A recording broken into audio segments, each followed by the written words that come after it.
La souveraineté retrouvée.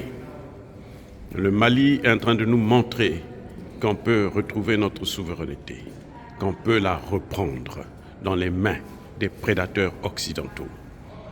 Le Mali, en ce jour où il fête la fête de l'armée malienne, alors le Premier ministre a affirmé qu'il n'y a plus un seul territoire, un seul espace malien interdit aux troupes maliennes.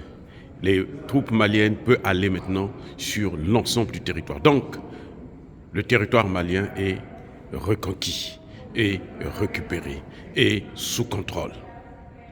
Contrairement à ce qu'on nous fait croire, que tous les jours, ça ne cesse d'augmenter. Vous avez écouté vous-même ce que François Hollande venait de dire, que depuis le départ de Barkhane, les attaques des terroristes se multiplient, ce qui est faux. On se pose même la question de savoir de quel Mali parle-t-il. Est-ce que c'est bien le Mali d'Assimi Goïta et de Kokel Chokala Maïga? Non, je ne pense pas. Parce que ce Mali-là a retrouvé sa souveraineté. Ce Mali-là, maintenant, il est devenu libre et indépendant.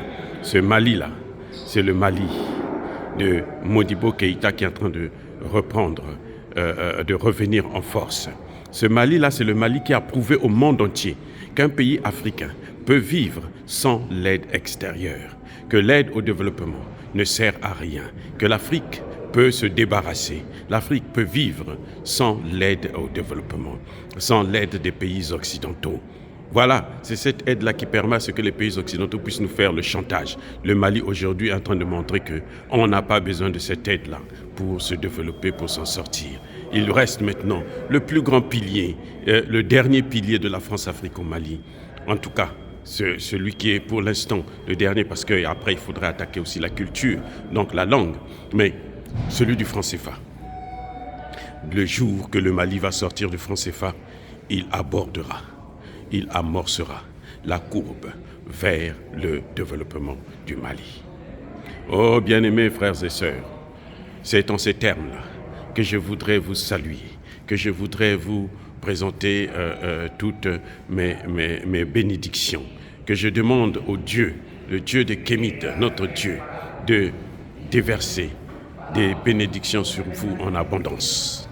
Et que tous ceux qui persécutent le continent africain, tous ceux qui persécutent les Africains, tous ceux qui pillent l'Afrique et le déstabilisent, qu'ils soient noirs ou qu'ils soient blancs, que le Dieu de Kémit puisse les ravager, les neutraliser, les maudire, les punir, et que l'Afrique puisse retrouver définitivement son indépendance.